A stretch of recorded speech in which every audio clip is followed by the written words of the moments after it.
Let us begin by understanding what it truly means to choose. In the world of appearances, we often believe that choice is an external act, a decision made in response to the circumstances that surround us. We think we choose our careers, our partners, our homes, and our experiences based on what is available to us in the physical realm. But I tell you now with absolute certainty that this is a fallacy, a misunderstanding that has kept humanity bound to limitation and want for far too long. True choice, my dear friends, originates not from the world without, but from the world within. It is an expression of your innermost being, a reflection of your consciousness, and a manifestation of your imagination. When you truly choose something, it is because that something has already chosen you. It has already become a part of your consciousness, a living, breathing reality in the realm of your imagination.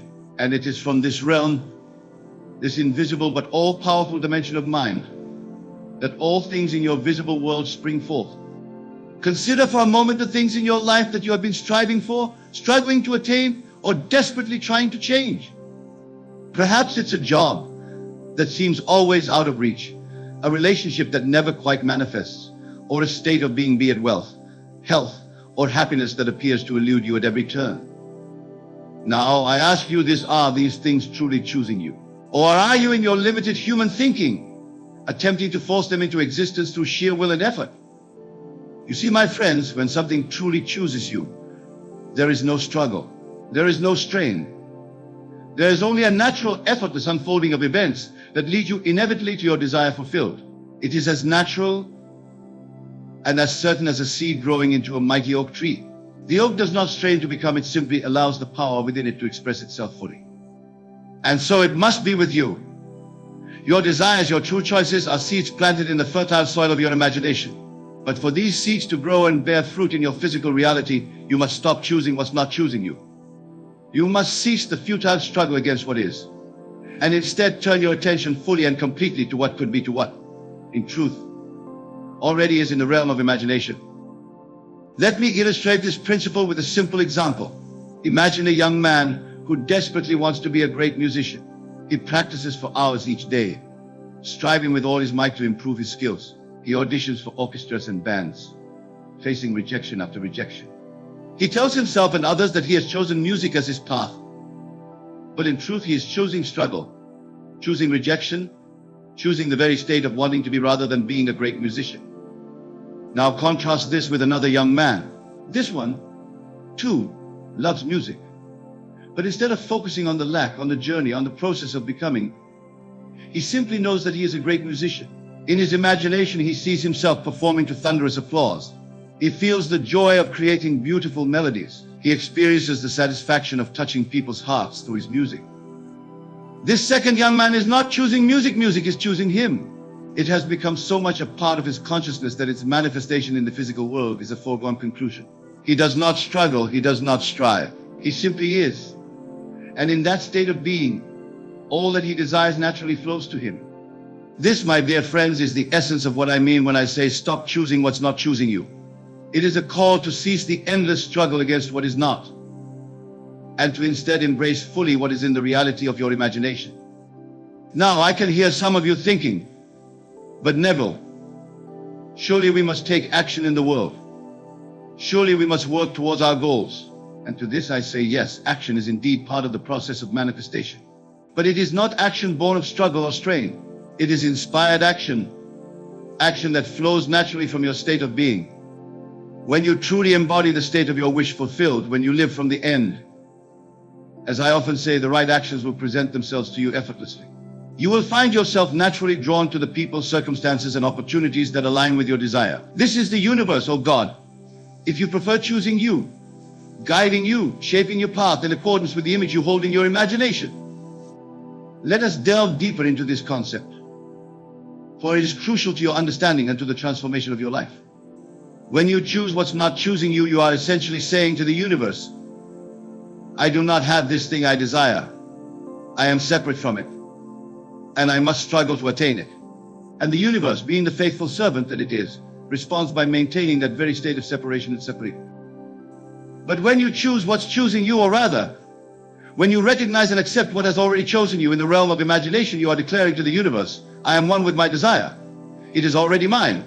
I am already the person who has, does, or is this thing I wish to experience. And the universe, again being the faithful servant, begins to rearrange itself to make your inner reality an artifact. This, my friends, is the true power of imagination. It is not mere fantasy or wishful thinking. It is the very substance of reality, the creative power of the universe itself individualizing you. When you imagine, you are not creating something new, you are selecting from the infinite possibilities that already exist in the mind of God. Consider the words of William Blake, the great poet and mystic. What is now proved was once only imagined. Everything in your world, from the chair you sit on to the most advanced technology, was once only a thought, an idea, a seed in someone's imagination. And so it is with your desires, your goals, your ideal life. They already exist in the realm of infinite possibilities. Your task is not to create them, but to select them, to tune your consciousness to their frequency, to become one with them in the depths of your being. But how, you may ask, do we accomplish this? How do we stop choosing what's not choosing us and start aligning with what is? The answer, my dear friends, lies in the power of your attention and the practice of what I call the law of assumption. Your attention is the instrument by which you tune your consciousness. Whatever you focus on, whatever you give your attention to, grows in your experience.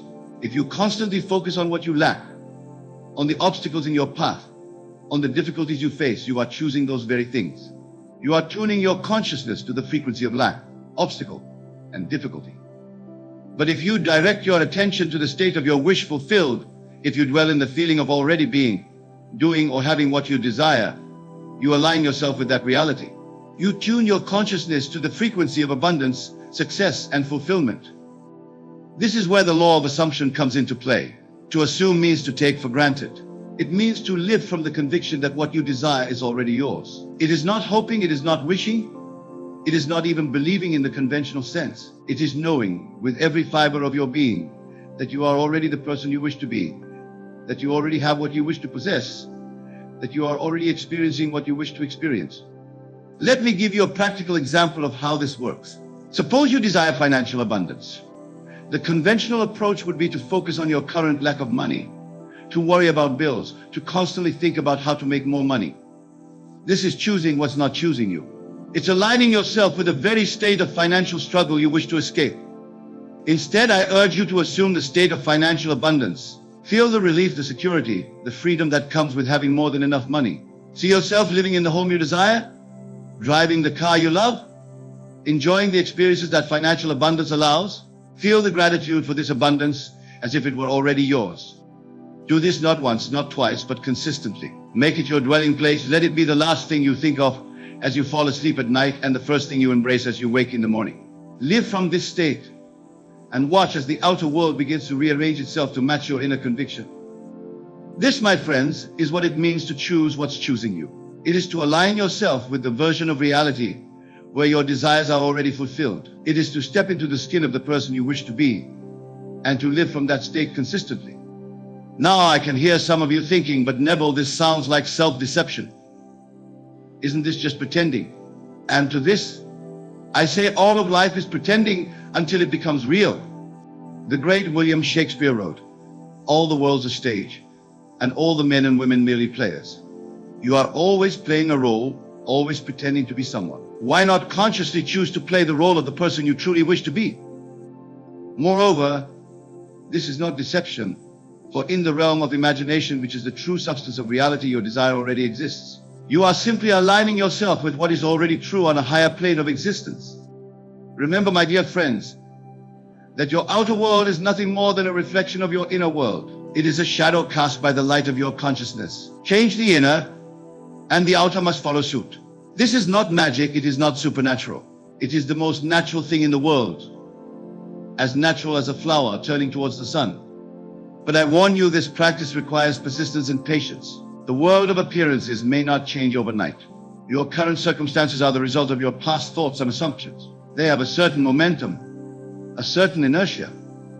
But as you consistently hold to your new assumption, as you faithfully choose what's choosing you, you will begin to see changes. At first, these changes may be small. Perhaps an unexpected opportunity arises, or you have a fortuitous encounter with someone who can help you on your path. These are signs that the universe is beginning to respond to your new vibration, your new state of being. Do not dismiss these signs, no matter how small they may seem. Recognize them for what they are: confirmation that your inner transformation is bearing fruit in the outer world. As you persist in your new state, as you continue to choose what's choosing you, these changes will grow more significant. You will find yourself naturally taking actions that align with your desire. Opportunities will seem to fall into your lap. People will be drawn to you, eager to assist you in ways you never imagined possible. This, my friends, is the universe conspiring in your favor. It is the natural result of aligning yourself with what truly chooses you, with what is already yours in the realm of infinite possibilities.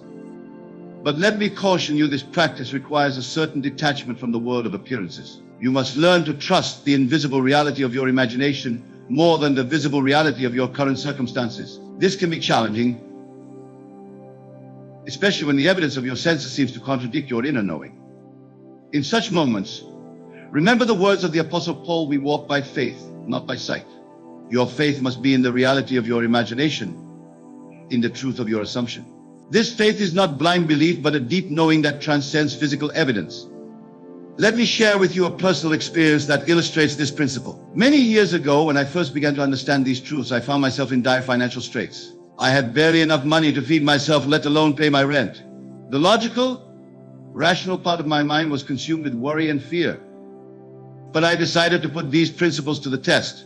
Instead of dwelling on my lack, I began to assume the state of financial abundance. I imagined myself living in a beautiful apartment, eating at fine restaurants, buying new clothes. I felt the relief of having more than enough money. I experienced the joy of being able to help others financially. I held to this state consistently, even as my outer circumstances seemed to contradict it at every turn.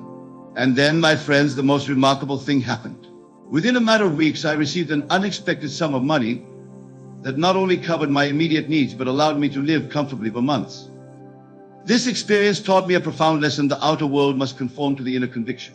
When you truly choose what's choosing you, when you align yourself fully with the state of your wish fulfilled, the universe has no choice but to reflect that state back to you.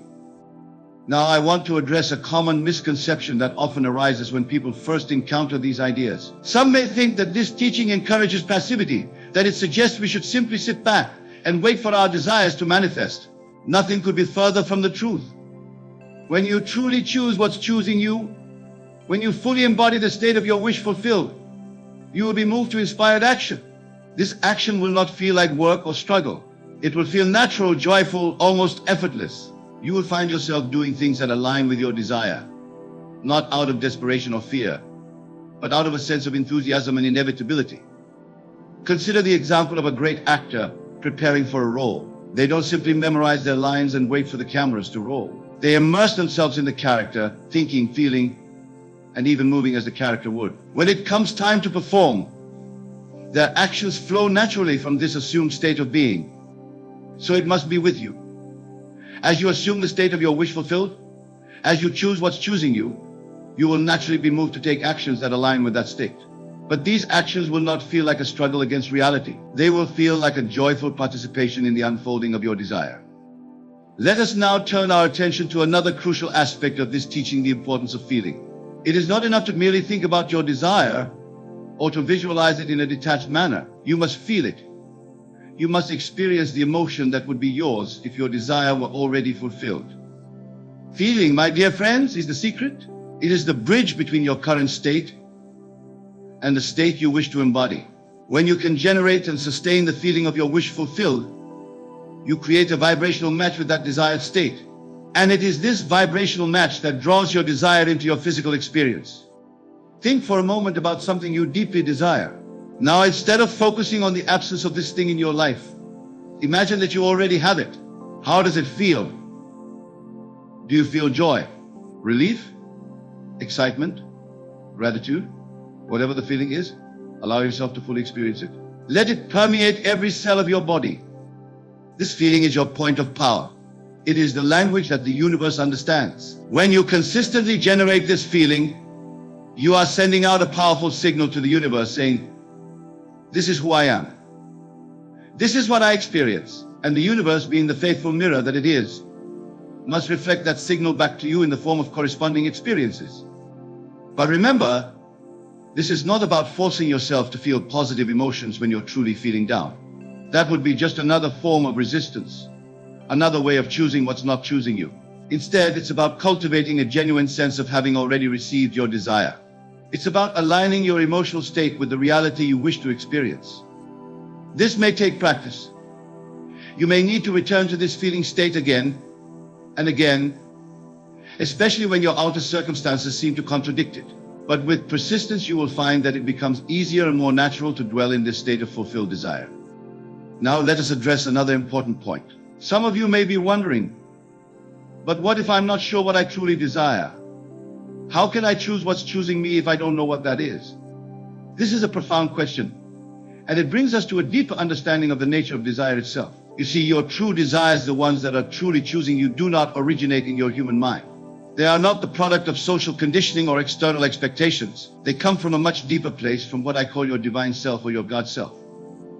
This divine self knows your true purpose, your highest path. It is constantly communicating with you, sending you impulses in the form of desires. But often these pure desires get clouded by the noise of the world, by our fears, doubts, and limiting beliefs. So how do you discern your true desires, the ones that are truly choosing you? The key lies in paying attention to your feelings. When you think about a particular desire, does it fill you with excitement and enthusiasm? Does it feel expansive, as if it's opening up new possibilities for you? Or does it feel constricting, as if you're trying to force yourself into a mold that doesn't fit? Your true desires, the ones that are choosing you, will always feel expansive. They will energize you, inspire you, make you feel more alive. Even if they seem challenging or even impossible from your current standpoint, they will still feel right on a deep level. On the other hand, desires that are not truly choosing you often feel heavy. They may be accompanied by a sense of should or must.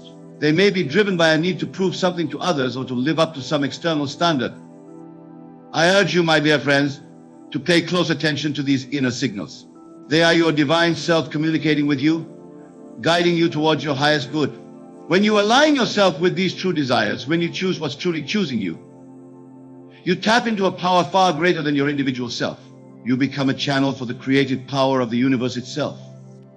Let me share with you another personal experience that illustrates this point. Many years ago, I felt a strong desire to share these teachings with the world.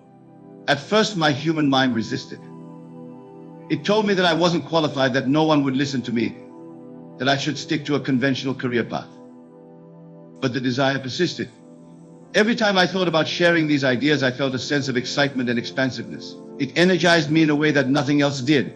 And so, despite my doubts and fears, I chose to align myself with this desire. I chose what was choosing me. The path wasn't always easy. There were challenges and setbacks along the way. But because I was aligned with my true desire, with what was truly choosing me, I found the strength and inspiration to persevere. And as I continued to choose this path, to live from the state of being a teacher and sharer of these truths, the outer world began to conform to this inner conviction. Opportunities to speak and teach began to arise. People were drawn to my lectures, resonating with the ideas I shared. Books flowed from my pen with an ease I had never experienced before. All this happened not because I struggled and strained, but because I had aligned myself with what was truly choosing me. This, my dear friends, is the power that is available to each and every one of you.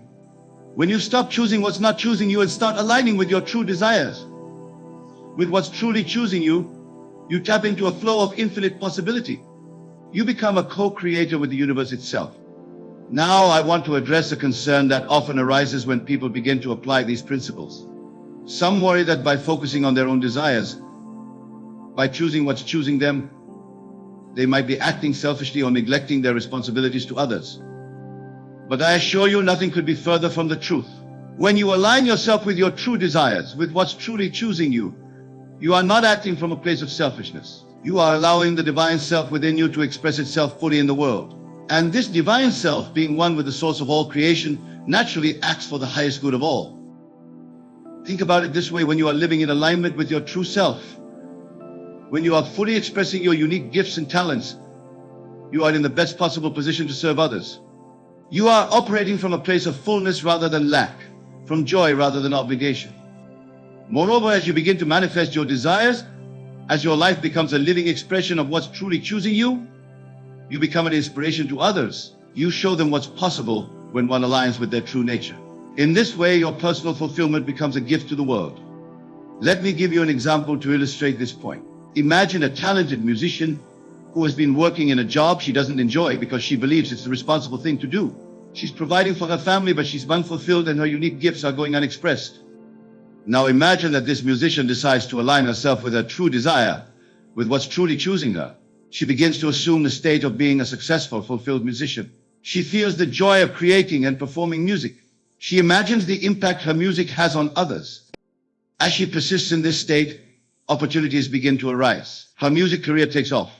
And here's the beautiful part: not only is she now more fulfilled than I, but she's also in a position to provide even better for her family. Moreover, her music is touching the lives of thousands of people, inspiring them, comforting them, bringing beauty into their lives. This is what happens when you choose what's choosing you. You not only fulfill yourself, but you also position yourself to make your greatest contribution to the world. Now, my dear friends, as we near the end of our discussion, I want to emphasize a crucial point.